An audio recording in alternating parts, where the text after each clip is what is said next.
जी महाराज भगवान राम को जो ज्ञानामृत का मंगलमय प्रसाद सेवन करा चुके हैं, वही मंगलमय प्रसाद भगवान लक्ष्मी नारायण देव की अपार कृपा से अपन लोगों को प्राप्त हो रहा है। ज्ञानवानों के लक्षणों पर भगवान राम ने प्रकाश मांगा था कि उनके हृदय में कैसा निश्चय रहता है। इस पर गुरु वशिष्ठ जी महाराज विवेकवानों के निश्चय पर तरह तरह की दृष्टांत दाष्टां युक्तियों प्रमाणों से प्रकाश डालने की कृपा करते आ रहे हैं।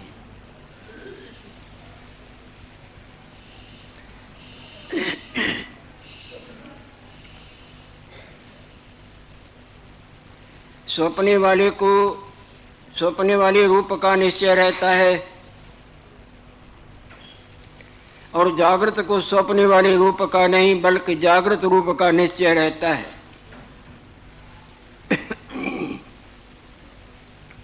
अज्ञानी जो हैं, जिनको अभी वास्तवताई का ज्ञान नहीं हुआ है, वो अपने इस माया में रूप की निश्चय की रंग से रंगी हुई बड़े जन्म मरण का नाच नाचते रहते हैं। परंतु जिनको अपने वास्तव स्वरूप का ज्ञान हुआ है, वो सर्वात्म भाव की गंगा में डुबकियों पर डुबकियां लगाते रहते हैं। उसमें आगे गुरुदेव समझा रहे हैं,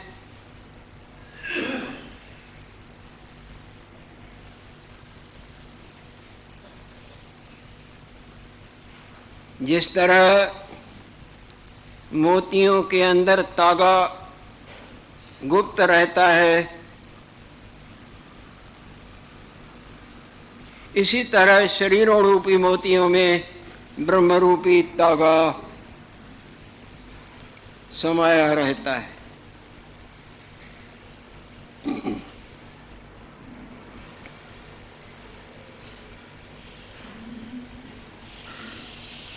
जैसे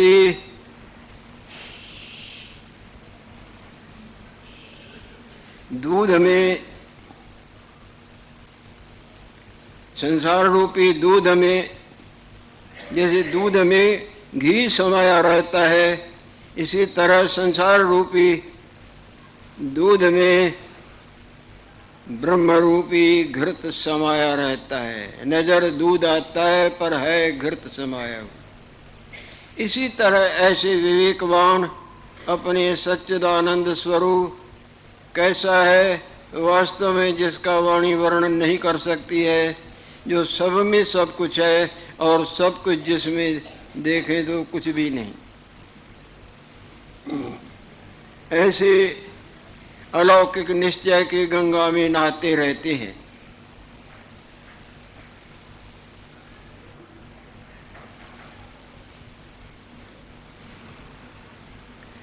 देखो राम जी, सोने से कई प्रकार के सोने के जेवर बनते हैं, पर सोने से जुदा तो कुछ भी नहीं।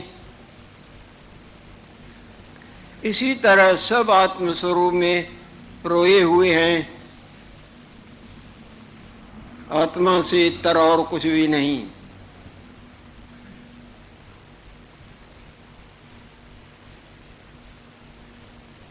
जितने भी ये पर्वत हैं, समुद्र हैं, नदी हैं, इत्यादि इत्यादि, इनमें आत्मरूपी सत्ता ही व्याप रही है। सब संकल्पों का फलदाता आत्म भगवान है।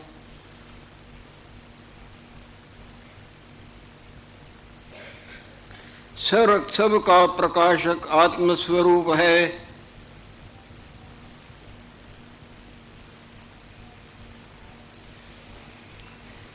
कुछ भी पाने योग्य जो है उनकी अंत आत्म भगवान है। ऐसा जो आत्मा है उसकी हम उपासना करते हैं, उसका भजन करते हैं, उसमें जीते हैं। जैसे सोया हुआ स्वप्न वाले रूप में जीता है, जागृत जागृत रूप में जीता है।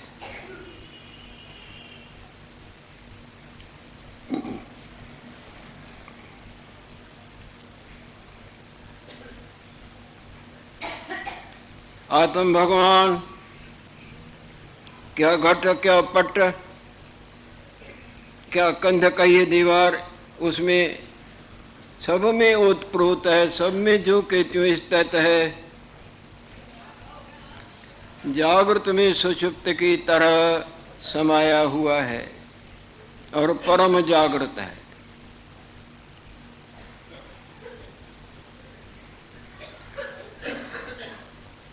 कैसा है आत्म भगवान?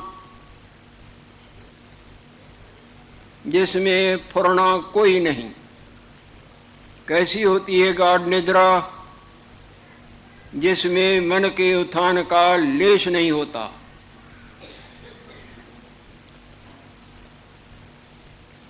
आत्म भगवान में माया ऐसे है जैसे आपके जागृत रूप में सौंपने वाली माया होती भी कुछ नहीं। जिस तरह सिनेमा के पर्दे पर 2.5 घंटे 3 घंटे बैठ के देख रहे हैं और वहाँ कुछ भी नहीं, और पर्दा सब में समाया है।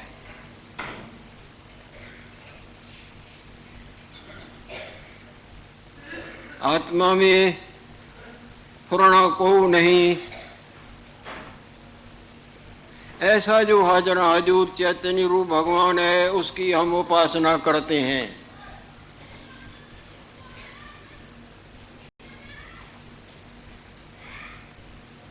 सपने में सपने वाली देवी देवताओं का आराधन करते हैं संसारी, और जो जागृत में है वो जागृत रूप में विश्रांति वाहन रहते हैं, उसमें जीते हैं।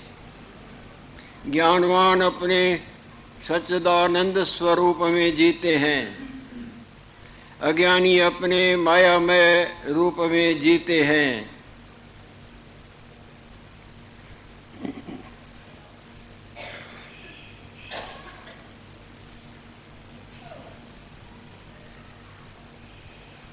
चैतन्य रूप आत्मा की हम उपासना करते हैं,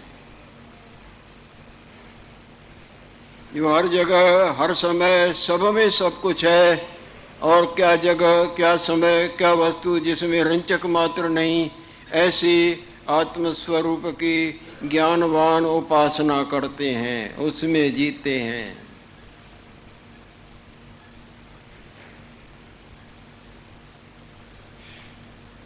जो मधुर में मधुरता है और तीक्ष्ण में तीक्ष्णता है,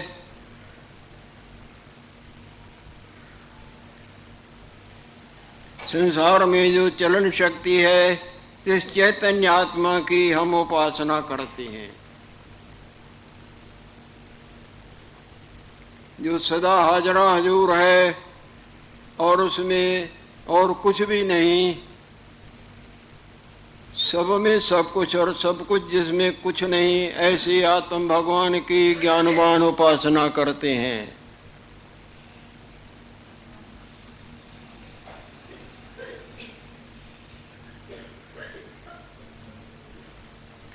क्या जागृत, क्या स्वप्न, क्या सुषुप्ति, क्या तुड़िया। तुड़यातीत में विवेकवान विश्रांतिवान रहते हैं, उनकी उपासना करते हैं।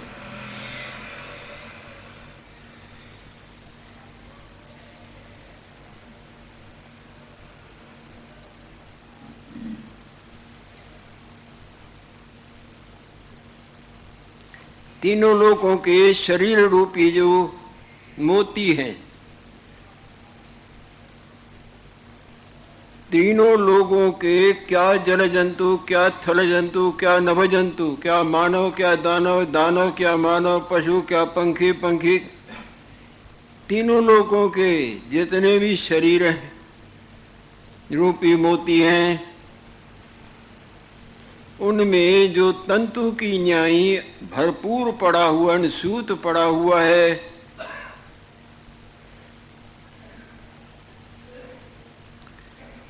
पसारने और संकुचित होने का जो कारण है, जिस चैतन्य रूप आत्म भगवान की हम उपासना करते हैं, ज्ञानवान उसमें विश्रांतिवान रहते हैं। जैसे जगा हुआ स्वप्न में रहता है, जो अद्वितीय है, और स्वप्ने वाली माया का कोई उसमें लेश का लेश नहीं, और सोया हुआ जो स्वप्ने में जगता है वो अनंतों में मैंपन, तूपन, जड़पन, चैतन्यपन, बड़ापन उनमें जीता है। ज्ञानवानों के निश्चय पर भगवान राम ने गुरु वशिष्ठ जी महाराज से प्रकाश मांगा था, जिस पर गुरुदेव अपने हृदय के निश्चय को प्रकट कर रहे हैं। स्वयं ज्ञान के भंडार हैं।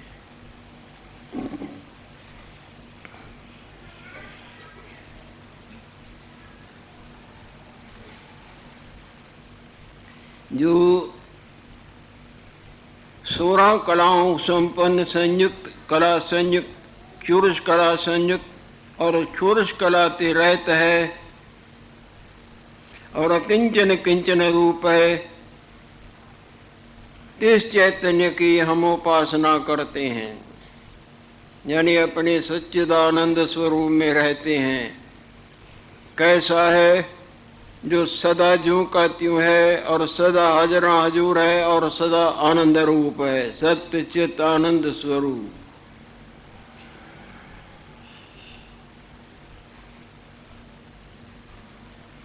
चैतन्य रूपी अमृत है,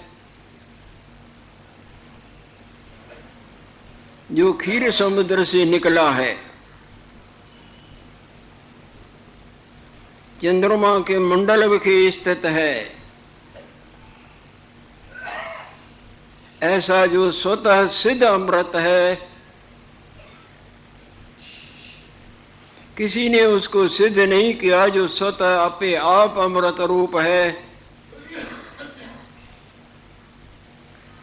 जिस अमृत को प्राप्त करके सपने में मरण झांकता भी नहीं, जिसको पाकर कदाचित अमृत मृतक न होवेगा,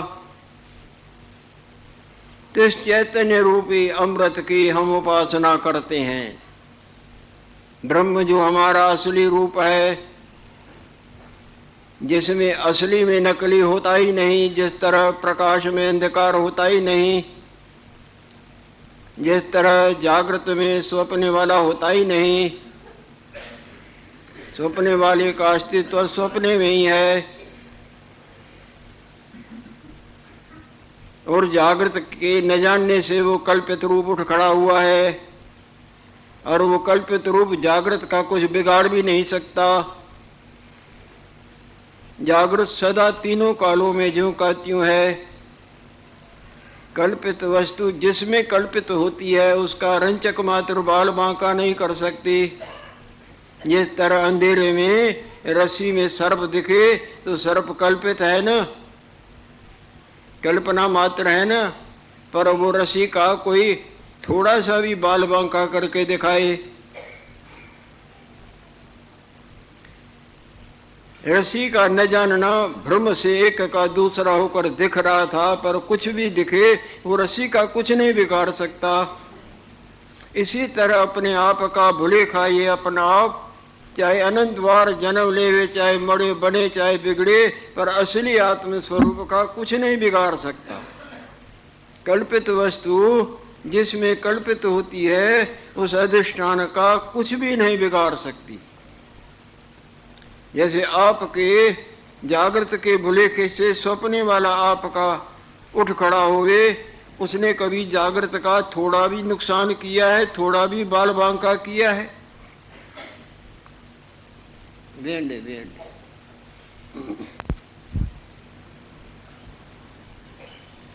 इसी तरह हमारे अपने आप में हमारा ये अपना आप कल्पित जो कभी नहीं था और कभी नहीं नजर आएगा, मध्य मध्य में नजर आता है, ये वास्तु आत्म स्वरूप का कुछ नहीं बिगाड़ सकता। किसी सोने के जेवर ने सोने का कुछ बिगाड़ा है? क्यों? कि वो रूप नाम कल्पित है। कुंडल कुंडल कहते हैं, बटन बटन कहते हैं, पर उससे कुंडल बटन से सोना निकाल दें, देखें क्या है कुंडल क्या है बटन। स्वप्ने वाले से जागृत को अलग कर दें तो देखें स्वप्ने वाला क्या वस्तु है। इसी तरह इस मायामय मूर्ति से वास्तव जो स्वरूप आत्मा है उसको विवेक से अलग करके देखें, अविवेक से ये वस्तु ही नहीं।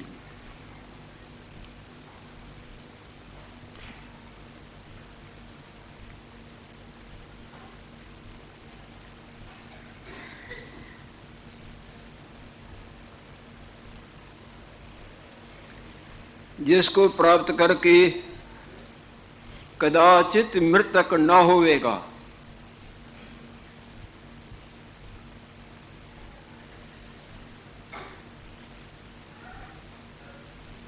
ऐसा जो चैतन्य रूपी अमृत है, ऐसा जो चैतन्य रूपी आत्मा है, हम उसकी उपासना करते हैं, यानी ज्ञानवान ऐसे अपने आप में जीते हैं।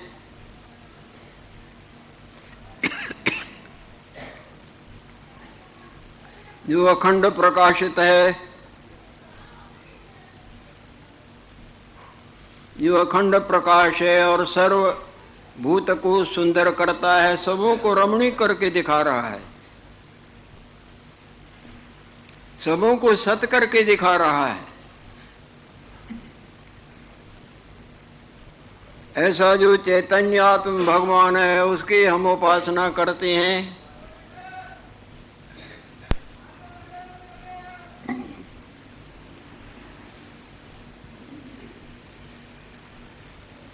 जिस करके ये शब्द स्पर्श रूप रस गंध प्रकाशित होते हैं, जिनके हेर फेर में अज्ञानी अनंत जन्मों के चक्कर काटते हैं, और आप सदा इन माया के चक्रों से, इन रसों से, इन भ्रमों से सदा न्यारा है। ऐसा जो चैतन्य आत्म भगवान है, ज्ञानवान उनकी उपासना करते हैं, हम उनकी उपासना करते हैं।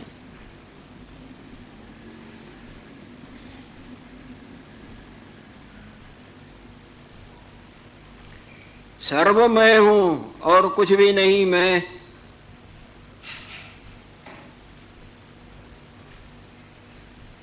और भी कोई नहीं, सब कुछ मैं हूं और कुछ भी मैं नहीं, और भी कुछ नहीं। ऐसा जो देवों का देव, जो सब कल्पनाओं रूपी पाशों से मुक्त है, हम उसे आत्म भगवान की उपासना करते हैं। सर्व मैं हूँ और सर्व मैं नहीं, और भी कोई नहीं। इस प्रकार जानकर अपने अद्वैत, इस प्रकार जानकर अपने अद्वैत रूप में विगत ज्वर कलेश रहित होकर विश्रांतिवान रहते हैं। हे राम जी, ऐसा ज्ञानवानों का निश्चय है। और याद रहे, जैसी मति होगी वैसी गति होगी। यदि मति स्वप्ने वाले रूप की है तो सपने का संसार देख रहे हैं, देखते रहेंगे। और मति यदि अद्वैत अपने निर्विकार आत्म भगवान जागृत रूप की है तो जागृत रूप दिखेगा। मति के ऊपर गति का दारोमदार है। As you think so you become. जैसा बीज लगाया जाएगा वैसा फल निकलेगा। मति यदि तुम्हारी मायामय है, वास्तवता के भुलेखे की है, तो वास्तवता का भुलेखा माया वो अपना चक्कर दिखाती आई है, दिखा रही है, दिखाती रहेगी। ज्ञानवान अपने आत्म स्वरूप के मति रूपी गंगा में नहाते रहते हैं। जिस तरह आपका ही जागृत रूप जागृत के मति रूपी गंगा में नहाता है, स्वप्न वाले से छुटकारा पाया है। और यदि नहीं उसी में ही जीता है तो वो ही दिखता रहेगा।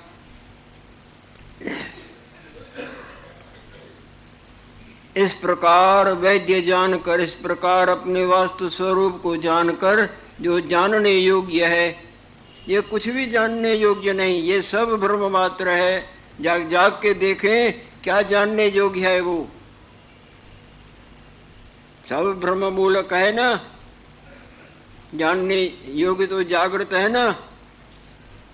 अनंत प्राणी पदार्थ और लीलाएं तरह तरह के रमणीक अरमणीक मेरे तेरे भासते हैं, वो जानने योग्य, जागृत जानने योग्य है। इसी तरह ये माया का जितना भी मैं और मेरा तू और तेरा भला और बुरा छोटा और बड़ा, ये वास्तव में कुछ भी नहीं, ये जानने योग्य नहीं। वास्तवताई के भुलेखे से अवास्तवताई दिखती है। जिस तरह रोशनी के अभाव से अंधकार दिखता है, और इसमें इतना मोहित हो गया है कि बस इन्हीं कोई जानने योग्य, नहीं कोई पाने योग्य, और इन्हीं से सुख प्राप्ति की इच्छा करता पड़ा नाचता है। जिस तरह कलंदर के हाथ में बंदर नाचता है। अविवेकियों का निश्चय जन्म मरण का कारण, अंधकार ठोकरों का कारण, और विवेकवानों का निश्चय सब प्रकार के दुखों की अंत कर देता है। रोशनी में ठोकरें नहीं, अंधकार में ठोकरें होती है। इस प्रकार वैद्य जानकर अपने अद्वैत रूप में विगत ज्वर क्लेश रहते खिन्नस आते रहे, सहज आनंद स्वरूप से उसमें स्थित रहते हैं। हे राम जी, यही ज्ञानवानों का निश्चय है। ऐसे निश्चय को अपनाओ यदि वास्तव में सुखी होना चाहते हो। और कोई रास्ता नहीं है सुखी होने का।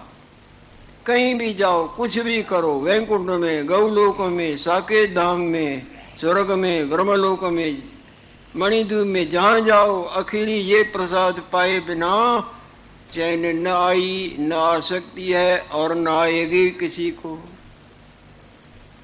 ये भारी लगता है बुद्धि की अंधता से। जिस तरह बालक को विद्या अध्ययन करनी भारी लगती है, खिलौना करना, नाचना कूदना प्यारा लगता है, दरअसल में वो तो उसके मन को भरमाने के लिए, रोकने के लिए लीला की जाती है। अगर वो विद्या अध्ययन न किया तो जानवर जैसे बोझा ढोते हैं, इसी तरह फटफट भी और बोझा भी ढोता रहेगा, जन्म मरण का बोझा ढोता रहे। बैल की तरह बहते बहते दूसरा जन्म, फिर तीसरा, फिर चौथा। ये प्रसाद जरूर पाना है और कुछ मांगने योग्य नहीं है। मांगो कि हमारी मांग मिटाओ।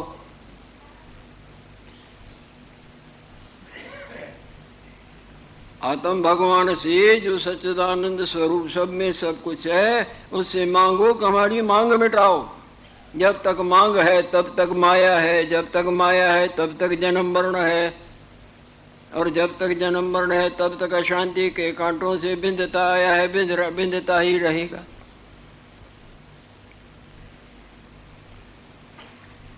वैद्य जानकर अपने अद्वैत स्वरूप के विगत ज्वर होकर स्थित होती हैं, यही निश्चय ज्ञानवान का है। इति श्री योग वासिष्ठी निर्वाण प्रकरणे पूर्वार्धे जीवन मुक्ति निश्चय उपदेश वर्णनम नाम एकादश सर्ग। लक्ष्मी नारायण भगवान की जय।